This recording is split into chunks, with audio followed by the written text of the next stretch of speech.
Hi everyone, I'm back to tell you about new story. Kali ini, ruang review akan membawakan alur cerita yang jujur dan berbau full spoiler. Di mana konten ini memang diperuntukkan bagi yang hanya ingin tahu alur cerita sebuah film. Jika kalian suka bisa like, share, comments, and subscribe. Karena dengan semua itu kalian sudah membantu untuk menghidupkan tungku kami. Terima kasih, semoga konten ini membuat Anda terus rebahan. Let's get started. Akhirnya, aku bisa menceritakan film dokumenter kriminal Amerika ini yang diangkat dari kisah nyata yang berjudul American Murderer Family the Next Door yang dirilis pada tanggal 30 September tahun 2020. Dan sudah bisa kalian tonton di Netflix ya. Film ini bercerita tentang pembunuhan keluarga Watts tahun 2018 yang terjadi di Phoenix, Colorado. Apakah kalian sudah penasaran dengan film kriminal dokumenter ini? Here we go. Film dimulai dari perkenalan seorang wanita yang bernama Shannon. Di sini Shannon membagikan kebahagiaan dirinya bersama keluarga kecilnya. Dia juga memperkenalkan kedua putrinya yang cantik dan suaminya yang bernama Chris Watts.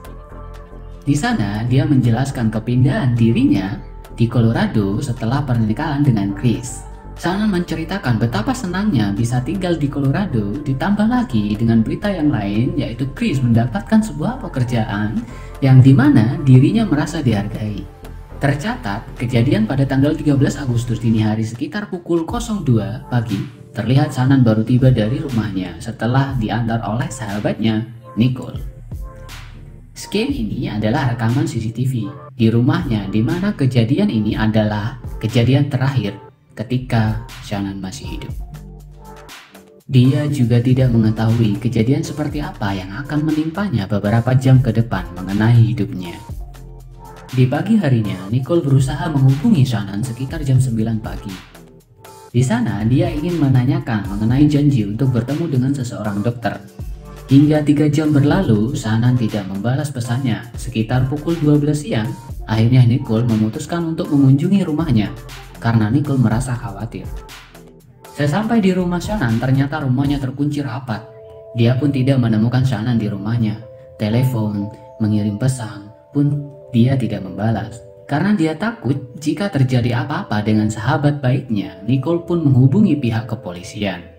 Setelah polisi sampai di rumah Shannon, Nicole pun menjelaskan kekhawatirannya. Tapi pihak kepolisian tidak bisa menerobos masuk dikarenakan mereka belum memiliki surat izin. Karena hal itulah mereka menunggu suami Shannon, Chris yang sedang bekerja, sesegera pulang ke rumahnya karena telah dihubungi pihak kepolisian.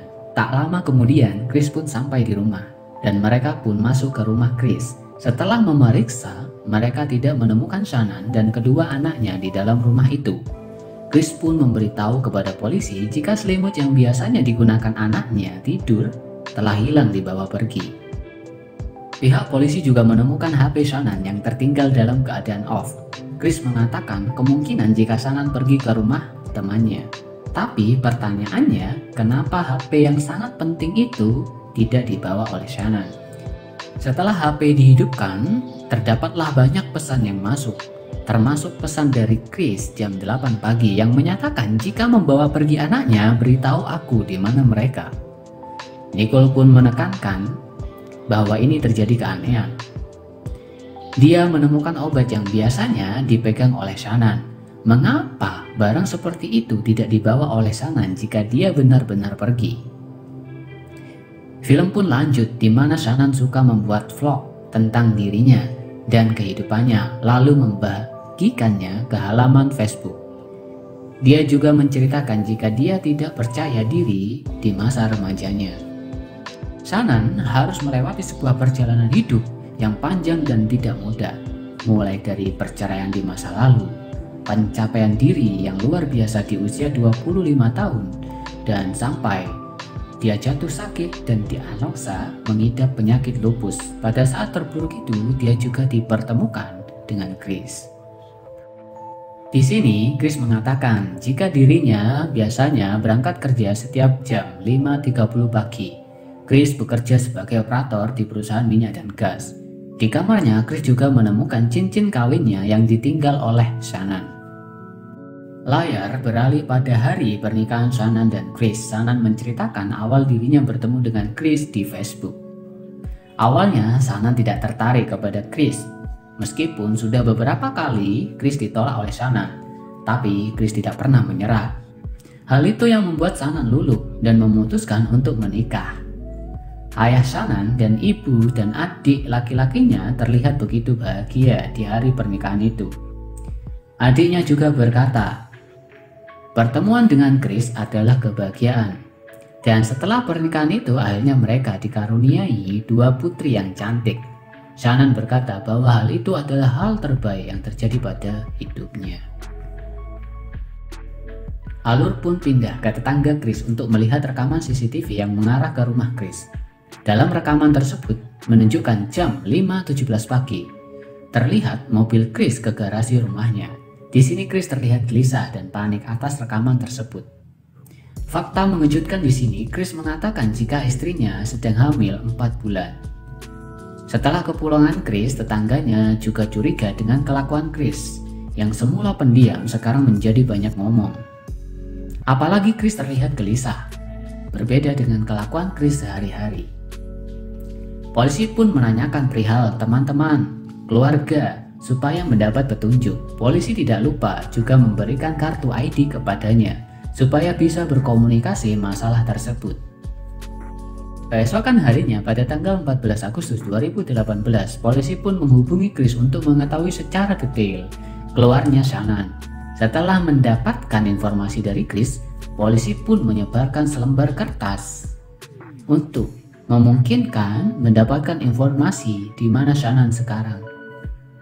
Polisi kembali melakukan pemeriksaan ke rumah Chris. Kali ini polisi membawa anjing pelacak untuk membantu penyidikan. Ternyata di rumah Chris telah kedatangan beberapa media untuk mewawancarai.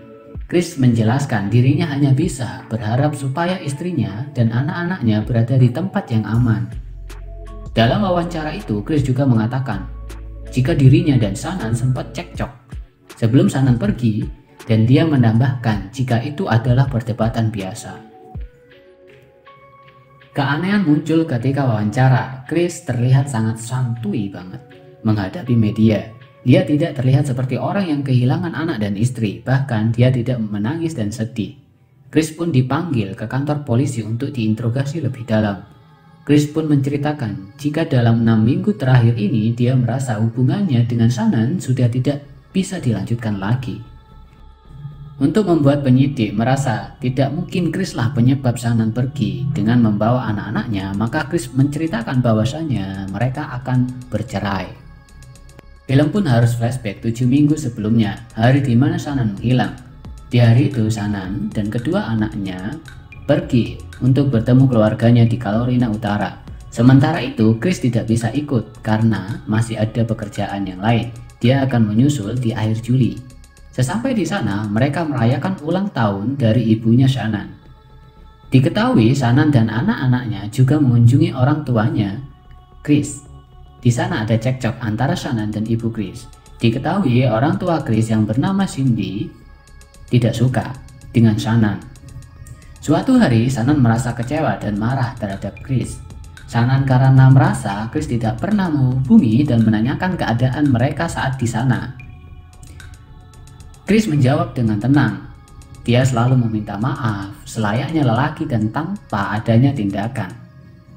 Jika kalian tahu, pada acara pernikahan, ketika Shannon dan Chris dulu, orang tuanya Chris tidak ada yang datang di pernikahan Chris. Orang tua Chris, terutama ibunya, tidak menyukai Shannon karena ibunya Chris menganggap jika Shannon membawa kabur Chris ke Florida. Kini penyidik mulai menanyakan pihak ketiga di hubungan mereka. Chris menjelaskan jika dia yakin Shannon tidak melakukan itu, sebaliknya juga Chris. Dan untuk meyakinkan hal itu, pihak polisi melakukan sebuah tes poligraf atau tes kebohongan kepada Chris. Hari pun berganti, tanggal 15 Agustus 2018, tepat 3 hari Shannon dan anak-anaknya hilang. Chris harus menjalankan tes poligraf. Sebelum tes dimulai, instruktur itu mengatakan sangat bodoh jika Chris mengetahui di mana keluarganya menghilang dan setuju ikut tes poligraf itu. Karena itu akan mengetahui jika Chris bohong, tetapi bersambung. Video lanjut ke part 2. Di sini akan lebih jelas ya dan seru pastinya. Apakah Chris benar-benar selingkuh? Dan Chris akan menjelaskan semuanya dengan jelas bagaimana dia melakukan ini. Oke, thank you for watching. See you on the next video.